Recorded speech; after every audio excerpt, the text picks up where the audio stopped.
السلام علیکم ورحمۃ اللہ وبرکاتہ۔ الحمد للہ رب العالمین والعاقبۃ للمتقین والصلاۃ والسلام علی رسولہ الکریم، اما بعد۔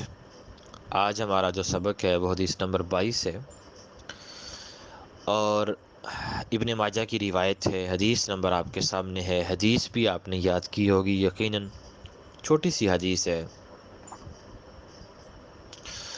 اللہ کے نبی نے کہا کہ لذتوں کو توڑنے والی جو چیز ہے موت، بریکٹ میں اس کا موت لکھا ہے، لذتوں کو توڑنے والی کو یاد کرو۔ اب لذتوں کو توڑنے والی چیز جو ہے وہ موت ہے، اس کو اللہ کے نبی نے بیان کیا ہے۔ یہ آج ہمارے سبق میں شامل ہے۔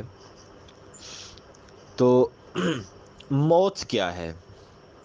یہ یقیناً ایک ایسی حقیقت ہے، ایسا سچ ہے، ایسی صداقت ہے کہ اس سے مسلمان تو کیا، کوئی کافر جو ہے، جو غیر مسلم ہے، وہ ہندو ہے، کوئی کسی مذہب سے بھی تعلق رکھنے والا ہے، وہ بھی اس کا انکار نہیں کر سکتا۔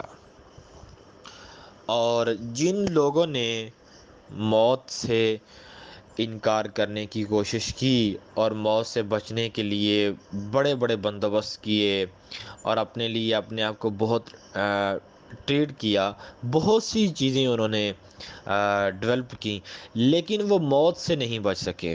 آخر میں غیر مسلم کمیونٹی جو ہے وہ اس بات پہ پہنچی، نتیجہ یہ نکلا کہ مسلمان جس چیز کا ایک ایمان رکھتے ہیں کہ موت ہے، وہ موت آنی ہے۔ تو یہ اتنی تلخ حقیقت ہے کہ مسلمان تو کیا، میں کہہ رہا ہوں کہ کوئی بندہ دنیا میں ایسا نہیں ہے، کوئی انسان ایسا نہیں ہے جو اس سے انکار کر سکتا ہو۔ اب یہ بات تو سب کے درمیان اتفاقی ہے کہ موت سے کسی کو انکار نہیں ہے، اور دوسری بات بھی اتفاقی ہے کہ موت میں کسی کو اختلاف بھی نہیں ہے۔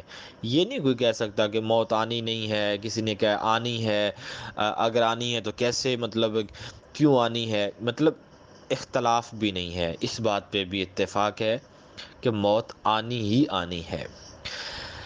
اب مسئلہ جو اختلافی ہے وہ کہ یہ ہے کہ ہم موت کی بعد کی جو زندگی ہے اس کو کیا سمجھتے ہیں، اور غیر مسلم جو موت کے بعد کی زندگی ہے اس کو کیا سمجھتے ہیں۔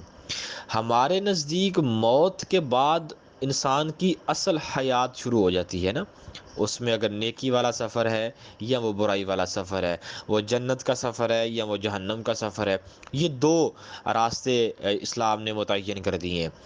اب ان دونوں کے اوپر جو دونوں منزلیں ہیں ان کو ہم نے پانے کے لیے ہمیں ایک زندگی دی گئی ہے، ایک بہت مختصر، ایک لیمیٹڈ ہمیں جو ایک موقع دیا گیا ہے، اس میں ہم نے تیاری کرنی ہے۔ ٹریک ہمارے سامنے ہیں، دو ٹریک ہیں، ایک کو بتا دیا کہ یہ ٹریک جو ہے وہ آپ کو صحیح راست منزل پر پہنچائے گا، اور یہ اگر آپ کہیں گے تو کھو جائیں گے، اپنی منزل کھو لیں گے، آپ کو منزل صحیح نہیں ملے گی۔ تو ہمارا ایمان تو یہ ہے، اللہ کے قرآن نے ہمیں بتایا، اللہ کے نبی نے ہمیں بتایا، صحابہ نے ہمیں بتایا، دین اسلام نے ہمیں بتایا۔ جبکہ جو غیر مسلم ہیں وہ صرف حیات تک، یعنی کہ جب تک سانس ہے اس کے اوپر ان کا بلیو ہے، اس کے اوپر ان کا ایک یقین ہے، وہ موت کو بعد کی جو چیزیں ہیں ان کو کنسیڈر ہی نہیں کرتے، اس لیے وہ جلا دیتے ہیں، کچھ کر دیتے ہیں، راکھ جو ہے وہ بہا دیتے ہیں۔ تو اس لیے ان کا اس کے بعد موت مانتے ہیں، موت کے بعد کی چیزوں کو نہیں مانتے۔ یہ مسلم اور غیر مسلم میں فرق ہے۔ اب ہم نے تیاری کرنی ہے موت کی۔ موت ایک بہت تلخ حقیقت ہے، ایک سیکنڈ، ایک لمحے کا انسان کو علم نہیں ہے کہ بعد از سیکنڈ یا بعد از منٹ میرے ساتھ کیا ہونا ہے، ہم اس بارے میں نہیں جانتے، یہ اللہ کی ذات جانتی ہے، کیونکہ یہ اللہ کا وصف ہے علم، اور علم اللہ نے جو ہے وہ غیب کا اپنے ساتھ خاص رکھا ہے۔ تو اللہ کے نبی نے کہا اکثرو، کثرت سے یاد کرو، کس کو؟ لذتوں کو توڑنے والی۔ یقینی ہے کبھی کبھی ہم اس حدیث کو پڑھتے ہیں تو ایک جسم جو ہے وہ کب کبانے لگتا ہے کہ لذتوں کو توڑنے والی جی بالکل، لذتیں توڑ دینے والی ایک انسان ہے۔ لذتیں ہیں نا، انسان لذت جو ہے اللہ تعالیٰ نے انسان کی فطرت میں رکھی ہے۔ لذت اللہ تعالیٰ نے انسان کے جسم میں رکھی ہے اور انسان کی فطرت میں بھی رکھی ہے۔ اب جسم کی لذت کیا ہے؟ اللہ تعالیٰ نے جو حلال رشتہ بنایا ہے میاں اور بیوی کا، انسان اس سے لذت حاصل کرتا ہے۔ یہ بیوی مرد کے لیے اور مرد عورت سے لذت حاصل کرتی ہے، تو یہ اللہ نے حلال لذت جو ہے وہ میاں بیوی کے درمیان رکھی ہے۔ اور اس لذت کو قرآن نے اور حدیث نے بڑا تفصیل سے بیان کیا ہے۔ اب اگر کوئی شادی ہو اور فوراً جو ہے وہ میاں یا بیوی میں سے کسی کی بائی چانس جو ہے وہ ڈیتھ ہو جائے، تو پھر ہمیں یاد آتا ہے کہ اللہ کے نبی کی وہ حدیث کہ لذتوں کو توڑنے والی چیز جو ہے موت، اس کو یاد رکھو۔ یہ انسان کی لذتیں ختم کر دیتی ہے، انسان کی خواہشات ختم کر دیتی ہے۔ خواہشات کیا ہیں؟ میرا بہت اچھا گھر ہو، بہت اچھی میرے پاس گاڑی ہو، بہت میرے پاس بینک بیلنس ہو، پراپرٹی ہو، میں بہت اونچے مقام پہ لوگ مجھے سلام کریں، سلوٹ کریں۔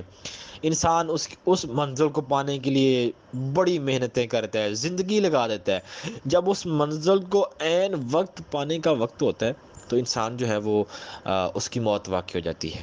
تو کیا ہے؟ اکثر ہو، یاد کرو لذتوں کو توڑنے والی لذت تھی نا، انسان نے اس خواہش کو پانا تھا، اس منزل کے پر پہنچنا تھا لیکن نہیں پہنچا۔ تو اس لیے تو اللہ کے نبی نے کہا تھا کہ موت کو یاد کرو۔ وہ منزل تو ہماری اصل منزل جنت ہے، ہم نے وہاں جانا ہے، ہمارا گھر جنت ہے، ہم نے جنت میں جانا ہے، جنت میں اکٹھے ہونا ہے، جنت میں ہم نے ملنا ہے، جنت کے پھل باغات اور ساری چیزیں ہم نے نعمتیں وہاں انشاءاللہ کھانی۔ یہ تو دنیا تو ہماری ایک عارضی بڑی مختصر لمیٹڈ ہمارے پاس ایک موقع ہے۔ تو اس لیے موت کو یاد کریں۔ ہم ان بڑی بڑی خواہشات، بڑی بڑی لمبی پلاننگیں کر کے بیٹھے ہیں لیکن ہمیں موت یاد نہیں ہے، ہمیں آخرت کی فکر نہیں ہے۔ وہ ماں ہو، وہ بہن ہو، وہ بیٹی ہو، وہ باپ ہو، والد ہو، دوست ہو، بھائی ہو، ہمسایہ ہو، رشتہ دار ہو، سب اسی کیٹیگری میں کہ ہمیں من حیث المسلم جو ہے اس بات کی طرف فکر کرنی چاہیے کہ ہم موت کو یاد کریں۔ موت بڑی تلخ حقیقت ہے۔ یقیناً موت کی سختیاں کیا ہیں میں اس کو بیان نہیں کر سکتا۔ موت بہت سخت ہے، اس کی سختیاں تو اللہ کے برگزیدہ پیغمبروں نے برداشت کی ہیں۔ حضرت عائشہ بیان کرتی ہیں کہ موت کی سختی تو اللہ کے نبی کو برداشت کرنی پڑی۔ اللہ اکبر! وہ موت ہم کس گمنڈ میں ہیں، ہم کس خوش فہمی میں ہیں، ہم کس لاپرواہی اور میں زندگی گزار رہے ہیں، ہمیں فکر نہیں موت کی، ہمیں موت کی سختی کا علم نہیں ہے، ہمیں موت کی ہولناکی کا ہمیں اندازہ نہیں ہے۔ کبھی یقین کریں اسلاف کی زندگیاں پڑھ کے دیکھیں تو اسلاف موت کو کس طرح ڈیفائن کرتے تھے۔ جیسے ایک چکی کے اندر آٹا جو ہے وہ پس رہا ہوتا ہے نا، جب موت جان نکلتی ہے، روح نکلتی ہے، تو یہ ایک منظر ہوتا ہے انسان کی موت کے وقت جو ہے اس کی روح پرواز ہونے کا، جیسے چکی کے اندر جو ہے وہ آٹا پس رہا ہوتا ہے کہ یہ موت تھی جو ہم نے تیاری کی، ہماری تیاری ہے۔ ہم کس خوش فہمی میں ہیں، فحاشی اور یعنی بے حیائی، شراب، سود خوری، ظلم، بھائیوں سے زیادتی، بہنوں کے حق کھانا، جناب مطلب کیا سے کیا گناہ نہیں ہم نے کیا۔ اگر قوموں کا مطالعہ کرتے ہیں، اقوام کا مطالعہ کرتے ہیں تو کسی قوم میں ایک گناہ تھا، کسی قوم میں دو گناہ تھے، کسی قوم میں تین گناہ تھے، لیکن اللہ معاف کرے نبی کی امت ایسی امت ہے کہ اس کی امت نے کسی گناہ کو نہیں چھوڑا۔ لوط علیہ السلام جو کی قوم تھی ان کے اندر ایک ہی گناہ تھا نا، لواطت جو ہے وہ تھی، اور اس طرح دیگر نو علیہ السلام کی قوم میں ایک ہی گناہ تھا، اور اسی طرح دیگر انبیاء کے اگر ہم مطالعہ کرتے ہیں، کسی میں صرف یہ تھا کہ وہ ناپ تول میں کمی کرتے تھے، کسی میں یہ تھا کہ وہ اللہ کے ساتھ بیٹوں کو شریک کرتے تھے، ایک ایک دو دو گناہ تھے ان کے اندر جو بڑے گناہ تھے، صغیرہ تو ہوں گے، کبائر میں سے بات کر رہا ہوں، لیکن امت محمدیہ نے کہا ہم پیچھے کیوں ہٹے، ہم تو سب سے آگے ہیں، ہم نے ہر گناہ کرنا ہے، تو ہم نے ہر گناہ کیا، ہر گناہ اللہ نے وہاں ایک ایک گناہ سے قومیں جو ہے وہ ان کو عذاب سے مبتلا کر دیا، لیکن آج ہم ہزاروں گناہ کرنے کے بعد بھی مسلمان ہیں۔ یہ تو ہمارا ایمان ہے۔